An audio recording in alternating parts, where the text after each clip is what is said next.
Richard Gray était un jeune homme impressionnant qui, malgré la richesse de ses parents, était humble et attentionné, ce qui lui a permis de rencontrer sa fiancée.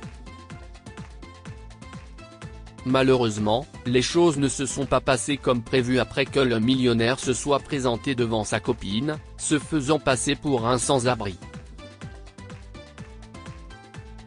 La famille Gray était connue pour sa richesse. Certains disaient qu'ils pouvaient acheter toutes les maisons de Beverly Hills avec leur argent. Leur histoire remonte aux années 1700 et, bien que de nombreuses personnes se soient succédé, ils ont réussi à maintenir leur aristocratie. Richard était le fils unique de ses parents, Franco et Leah Gray. Le couple avait attendu plusieurs années avant de l'avoir. Comme prévu, ils ont alors dépensé leur argent et leur temps pour faire de lui un homme meilleur. Richard était un grand, beau, raffiné et il avait les cheveux noirs. Bien éduqué, il avait tout pour plaire. En plus, il était très fort pour tenir des conversations, et ce, peu importe le sujet. Lorsqu'il était lycéen, il était assez populaire et apprécié des élèves et des professeurs. À l'université, c'était la même chose. Richard n'était pas seulement célèbre pour son allure, mais aussi pour son côté gentleman. Il ne se comportait jamais comme un enfant gâté. Le jeune homme faisait souvent preuve de gentillesse et d'empathie. Il a apporté la joie à beaucoup, et les Grays ne pouvaient pas être plus fiers de montrer leur fils parfait à tout le monde. Mais alors qu'ils ressentaient une immense joie face à l'homme qu'il avait élevé, ils étaient méfiants quant à son avenir. Le couple aspirait à avoir des petits-enfants. Il voulait que Richard trouve une femme convenable et ait des enfants. Leah rêvait notamment de petits soldats, comme elle les appelait, et avait hâte que cela arrive. Elle a un jour interpellé son mari, qui l'a mise en garde contre le fait de harceler leur fils à ce sujet. « Je ne te comprends pas, Franco, tu vas peut-être mourir avant moi, et ça ne te dérange pas de ne jamais voir son bébé ?» s'est-elle interrogée.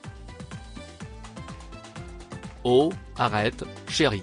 Je veux ce qu'il y a de mieux pour lui comme toi, mais laisse-le prendre son temps. Trouver l'amour n'est pas aussi facile de nos jours », a répondu Franco. PFFFTTTT. Les gens se marient tous les jours. Franco, tous les jours, a crié la mère impatiente. Se marier et fonder une famille sont deux phases différentes, et notre garçon n'est même pas entré dans la première, a ajouté Leah. Les mots de Franco n'ont rien changé pour Leah. Chaque fois qu'elle avait l'occasion de voir Richie, elle ne manquait jamais de lui parler de son inquiétude de ne pas voir ses enfants avant de mourir. Après ces conversations, l'homme de 36 ans disait « Mais maman, j'essaie de trouver la bonne fille. »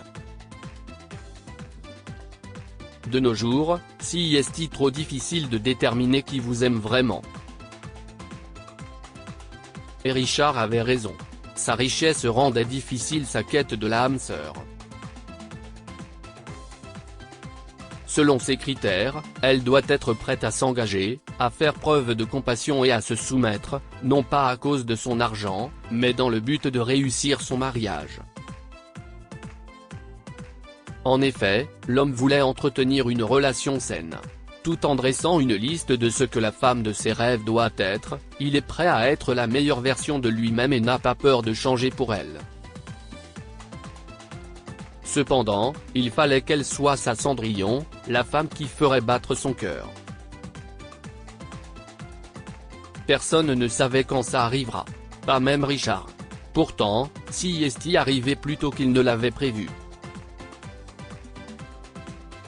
Il a rencontré Marlene, une femme magnifique avec une carrure de mannequin. Il a été séduit par son apparence et son intelligence. Pour lui, c'était la femme parfaite. En même temps, Richie a voulu séduire le cœur de Marlène. Elle n'était pas facile à impressionner, mais à la fin, le beau célibataire a réussi à la faire tomber amoureuse de lui.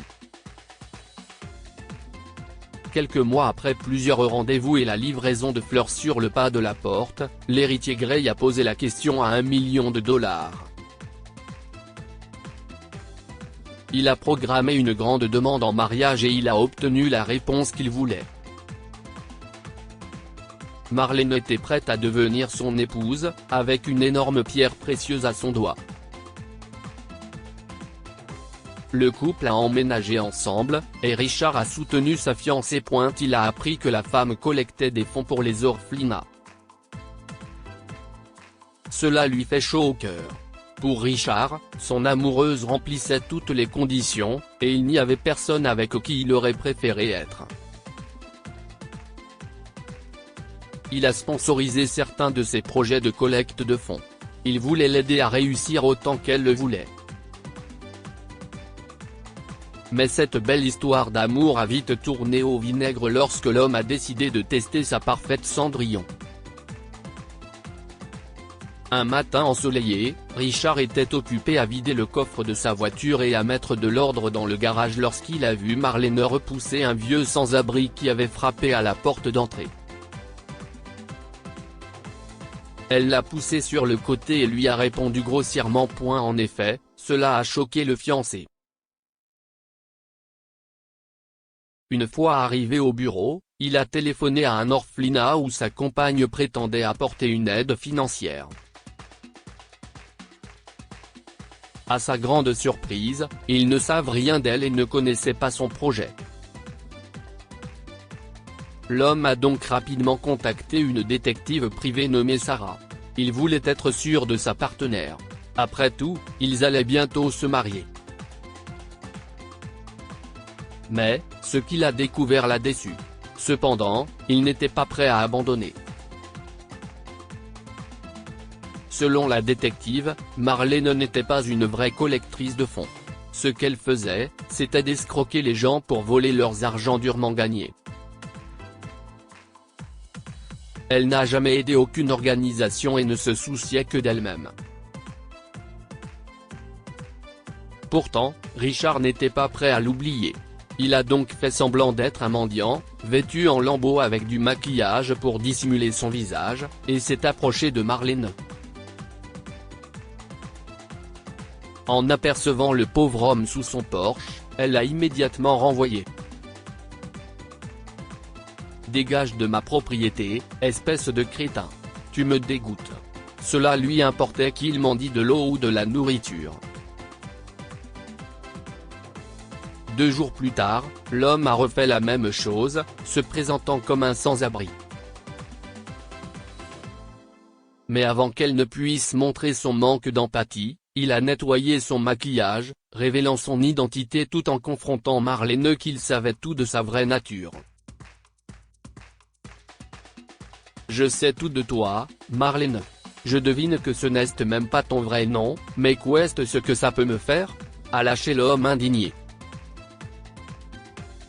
Se sentant confuse et agitée, Marlène a dit « Je suis vraiment désolé, Richard, je peux t'expliquer. »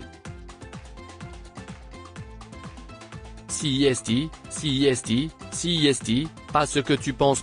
Sans hésiter, Richard lui a saisi les bras avec colère et lui a ordonné de quitter sa maison en disant « Je ne sais plus quoi penser, je veux juste que tu quittes ma maison et ma vie. » Peu après l'incident, la femme a été arrêtée, et quelques mois plus tard, Richie et Sarah ont commencé à sortir ensemble, mais cette fois, il a promis de ne pas précipiter les choses. Quelle leçon pouvons-nous tirer de cette histoire? Il est important de critiquer ses propres choix.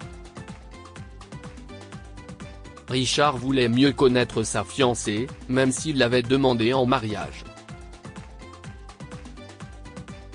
Quand il a remarqué son comportement, il a pris les mesures nécessaires. Les parents doivent éviter de faire pression sur leurs enfants. Les enfants ont besoin de quelques mots d'encouragement et de conseils, mais les parents ne doivent jamais les pousser à faire ce qu'ils veulent. Partagez cette histoire avec vos amis.